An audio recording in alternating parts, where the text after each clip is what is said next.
ever feel like you have a hard act to follow? So I was, and thank you again. That was really, really beautiful.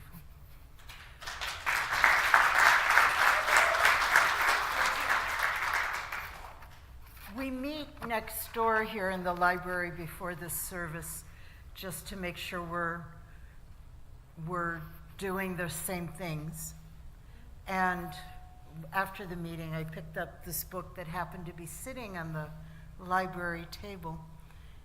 And I kiddingly said, I think I'll just sit here and read for the next hour. But what I opened to was a poem, and I'd like to read a part of it to you. It's by a poet named Hafiz, and it says, "Need brings us together, and that makes need sacred. If a person did not have some kind of thirst, would she ever approach you on her own? Would his eye ever ask your eye for comfort? Would his hand ever want to hold yours?" The oasis does not sleep, it is always open. Its very being invites one closer. Anything you want from its body, it will say, why not? Though surely amongst us there should be limits, for a while anyway, so that the well can continue to give, there should be limits. Nevertheless, become an oasis for all things, for the finite is a tree growing into the infinite. Nevertheless, become an oasis for all things, for the finite is a tree growing into the infinite. I read it and I could feel it in my entire body. I could feel those moments when I don't want to let anybody know that I have a need. And I recognize right away that when I'm vulnerable and I can let you know that I have a need, I'm creating a way for us to know our oneness. I know how wonderful it is to find that oasis that offers its plenty. Many times in life, it's been such a gift in the middle of a challenge to come upon an oasis, whether it was another person or a loving community. I also know the feeling of, I've got to protect myself. I can't give too much because there's not enough. There's not enough for all of us, right? And if I give away everything of myself, who's going to take care of me? I know that one too. But I really liked the way he said, be an oasis anyway. And when I read that part about be an oasis anyway, I wanted to cry. And I wanted to be all that because I knew it was truth. I knew it was truth to the bottom of my being, from the depth of my soul. I knew this was truth. And this is who and what I want to be. And it's calling me to be more. Now, maybe this wasn't your poem. Maybe it didn't call to you the way it called to me, but I'm sure everybody has had a poem like this, if not this one. That is what we call a wisdom way of knowing. It goes beyond intuition. It goes beyond our rational way of knowing. It is a way of knowing that speaks to the very depth of our soul and then comes back out and becomes who we are. It calls us to be greater. It calls us to be who we truly are. It calls us to be who we are meant to be. It is a truth we don't question. I'm not going to go home and doubt the truth of this poem, because it's not something I have faith in. It is something I know. When I gain scientific knowledge, I might question it. I might do more research. I might re-examine it, or it might change. But the wisdom that spoke to me in this poem, it's the very essence of truth. And it is a very, very powerful way of knowing.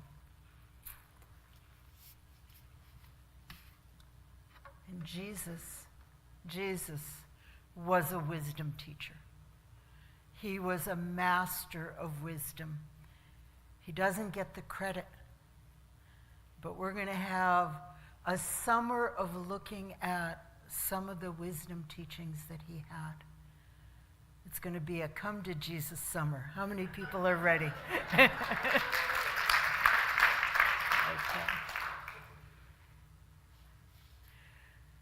So today, bear with me. I want to set the stage because I don't want to glide over his wisdom teachings. I want to really anchor it in what is this wisdom that we're talking about, and why is it important, and why does it matter that there have been wisdom teachings of his that have been glossed over, really, or just the superficial meaning has been offered. It's a filter that we have in our culture. After the time of Jesus, the people who were his followers went off in different directions in the world. There was a group that went off to the west, to the Roman Empire and all that it entailed, and we've inherited that tradition and that filter. There was another group that went down into Africa. The Ethiopian Christian community was very big and powerful in those early years. There was a group that went to the Middle East. There was another group that went to China and the Far East and other Asian countries, and throughout the world. And it is the group that went to the Western world that created the filter for understanding Jesus, his teachings, and his life that we inherited. You know, and it's the Western style is to get it all down pat and to let people know the right way to think and believe, and that's culturally, that's how we do things, right? We get things right. And we let people know when they're not getting things right. Right? The other branches didn't do it that way. And there's a very different filter, and what Jesus was here for, what he was all about, and his teachings have been understood differently in different cultures. So we're going to take a look at some of what Jesus did, minus some of the filter we may have been accustomed to, and with the greater awareness that he was a wisdom teacher. You know, those filters do funny things. There's a story that's told, I don't know if it's true, but it was told as if it's true, that there was a group of people who are on the Board of Education, the commissioners, I guess, in Tennessee, that were trying to decide how to allocate funds. It was tough. They thought they didn't have enough for the schools. And they were going back and forth whether or not to fund a foreign language program. And it went on, and it got pretty intense. And finally, one of the leaders of the board got up and he said, you know, if English was good enough for Jesus, it's good enough for these kids. That is our filter, isn't it? We make everything as if it happened in New York. In fact, Deepak Chopra once said that the American people, our Western culture, needs to realize that Jesus was not a blonde-haired, blue-eyed man from Manhattan. Right? He was of a different culture where wisdom traditions were very much honored. You know, here in the West, we have, as far as our spiritual teachers are ministers, are priests, and that's pretty much it. You know, unless someone's got a PhD in theology. In the Eastern cultures, you know, they honor their prophets, they honor their wisdom teachers, as well as their rabbis and their ministers. So he came from that tradition where wisdom teachers were part of the way people learned and grew. So I would like to spend a little bit of time today talking about what do we mean by wisdom, you know, to get a handle on it, because we'll be working with this, and it's going to be so cool to hear this in a different way. So wisdom, according to the dictionary, is insight, good sense, judgment, accumulated philosophical or scientific learning, or a body of knowledge. And it has absolutely nothing to do with what we're talking about. I mean, it's useless for our purposes. But, you know, that's what you would find in a dictionary. But what I did is I went to the dictionary and I looked up wisdom tradition, because there are traditions that come out of wisdom teachings. And it said a wisdom tradition is based on the idea that there is a mystic inner core to all religions or spiritual traditions. And this inner core is without the trappings, doctrinal literalism, sectarianism, and power structures that are associated with institutionalized religion. A nicer way of putting that is that there is a core to all of the religions of the world.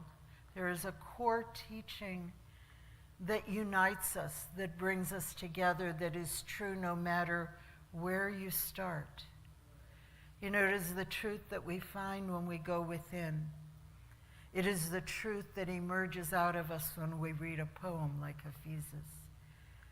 And that is the same whether you begin as a Muslim, as a Jew, as a Christian, as a Hindu, or as a Buddhist. Wisdom traditions hold that truth is universal, and we find it within ourselves. And so it brings us together, whereas the doctrine of religions often tears us apart. So wisdom teachings are based in that mystic inner core, that part that is so powerful within us. Examples of wisdom traditions, we're fairly familiar with Rumi at Unity, and Rumi was a poet, I think about 1200, but I could be wrong. I forget dates. That's another thing to pray for, Gary, that I remember dates. Rumi wrote, "You are not a drop in the ocean. You are the entire ocean in a drop." Kind of twists your head a little bit, doesn't it? But that's the entire point, is to release us from those logical structures that have us locked in. When we think we know something, when we think we have it down pat, we're closed. We don't open up to deeper and greater truth. Sufis dance, and they use music to create a mystical experience, that experience of God. You know, so and there are many others. There's the Kabbalah from the Jewish tradition.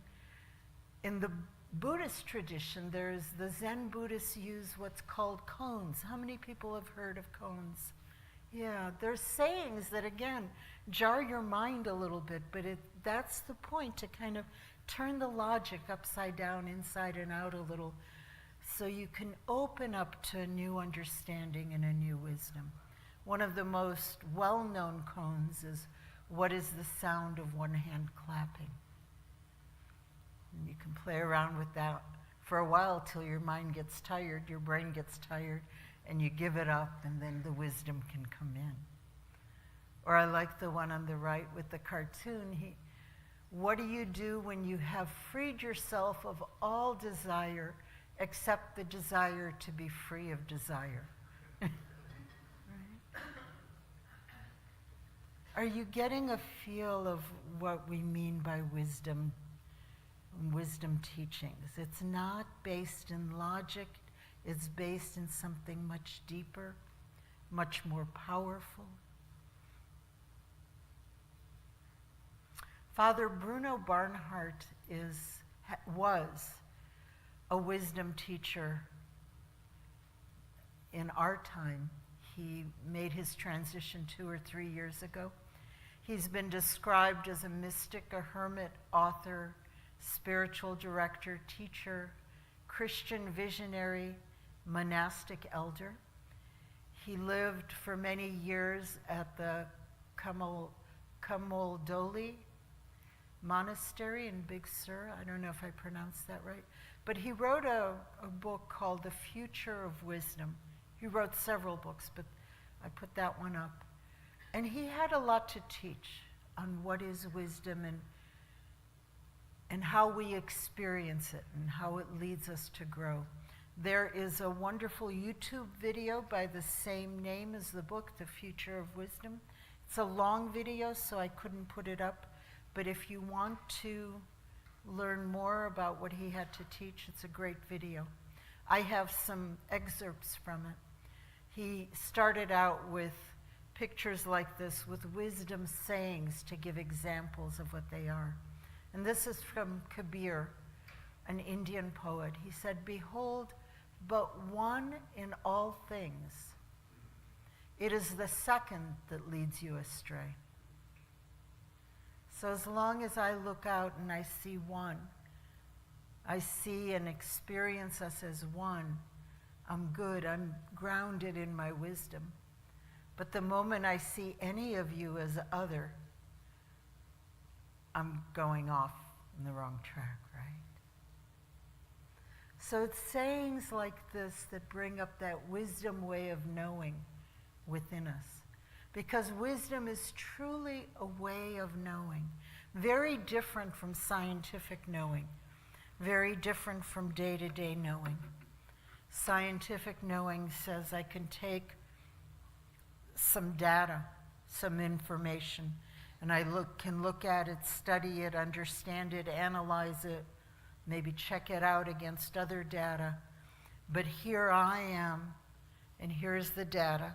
We're clearly separate. I'm not in the middle of that data because I can be the critic, and whereas a wisdom way of knowing is there is no separation between the knower and that which is known.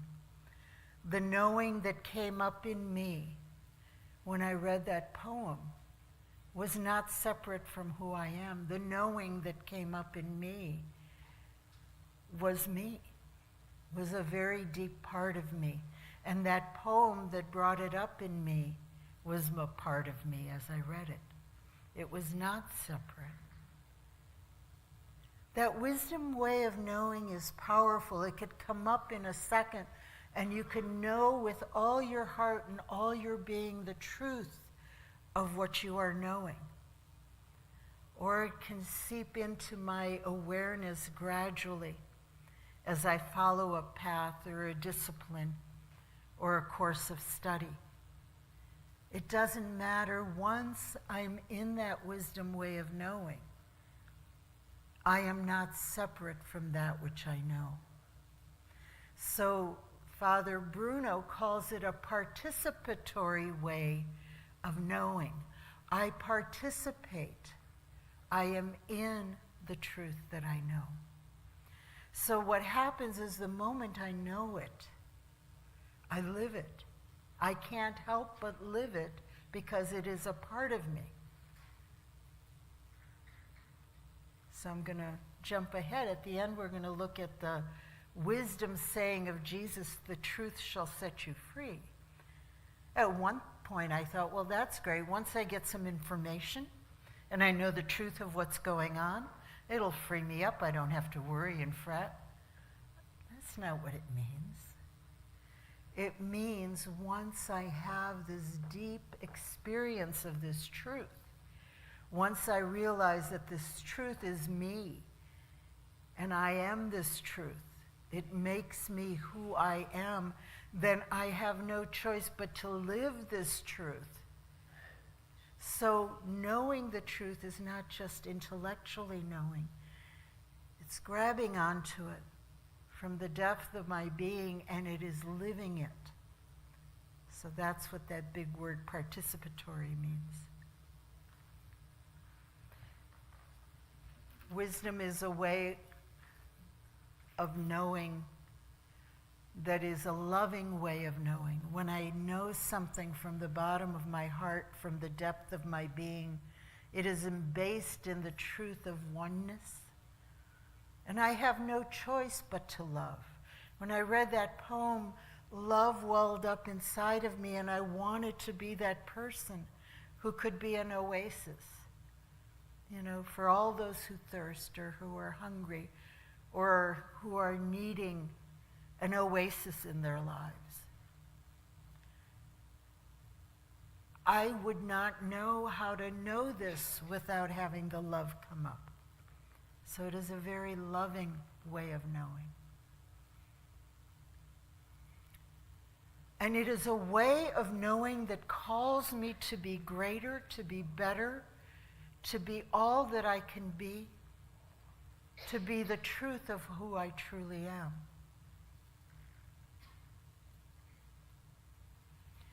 So when we say that Jesus is a wisdom teacher, this doesn't mean he had some pretty words to say. That means that he was living from that place of wisdom. You cannot teach wisdom intellectually. You can teach wisdom by living wisdom, by being that wisdom, by being that truth. And so the wisdom that Jesus taught, he taught from the depth of his being, because it's a participatory way of knowing. The wisdom that he knew was the wisdom of who he was and what he lived. And you know what it's like when you're with someone who is like that? Who is so genuine, who comes from the bottom of his heart, from the depth of his being, and speaks a truth that is so powerful it resonates in your own heart and in your own soul. You know what it's like to be with someone like that? You're energized, you're inspired, you're being called to be all you can be. That's what created those crowds of people that followed Jesus. The Western filter kind of makes him wimpish a little bit. This mild-mannered, quiet guy with blonde hair, blue eyes, who didn't say or, all he knew how to do was carpentry and talk to people, right? The truth of it is Jesus lived in a very cosmopolitan area. Jerusalem was a big cosmopolitan city. He was also in Galilee. Galilee was part of the Silk trade route, where people from all cultures were coming through. So he was exposed to people from the Far East. He was exposed to Hinduism, to Buddhism. He was exposed to people from the West, from the South, from the North. He was exposed to teachings and cultures from around the world. And scholars who study the life of Jesus believe that he probably spoke at least 3 languages. They know that he knew how to read and write. He probably spoke Aramaic, which was the common language. And because he was educated, most people who could read and write could also speak Hebrew. And in the Gospels, he would communicate with centurions. He would communicate with Pontius Pilate, which indicates he probably spoke Latin. And then if people were educated at that time in that place, they learned Greek. So he may have also known Greek as well. So he was a powerful individual. He was well educated, he was knowledgeable, but most of all, he lived a wisdom that came from the depth of his being. And of all of the things he did, That was the biggest and most powerful. There's a theologian, a scholar, a Jesus scholar, who in her own congregation, she's an Episcopalian priest, asked her congregation why they thought Jesus was so powerful as a leader, why he drew the crowds that he did. And the answer she got from every single person, I guess she must have had him write it down, was it was because he died on the cross and then rose again from the dead. Did you follow that? The reason he drew the crowds in his lifetime was because he died on the cross and rose from the dead. The people who came to hear him, came to be in his presence, didn't know he was in the future going to die on the cross, right? But that's our Western filter. There is so much emphasis put on the death and resurrection that everything else gets wiped away. He drew the crowds he did because he was a powerful presence. And his teaching was that wisdom teaching that calls to the depth of our being. So when we take time this summer to look at some of Jesus' teachings, we're going to do it in this context. You know, we'll take a very deep look at what he was teaching there. His parables, you know, he taught with these stories called parables, and people have compared them to fables, and they're not at all like fables. They are much closer to those koans that the Buddhists have that seem so contradictory. If you really pay attention to those parables, they don't make sense, most of them. But that's on purpose, just like with the koans, to open us up to a greater wisdom. So we'll have some fun with this because we have an amazing way shower, an amazing teacher that doesn't get the credit he deserves. So we'll end with one of his teachings because this is still July. This is still the week we celebrated the 4th of July. And he taught that in the Gospel of John, chapter 8, verse 32, "And you shall know the truth, and the truth shall make you free." I told you earlier what I used to think that meant.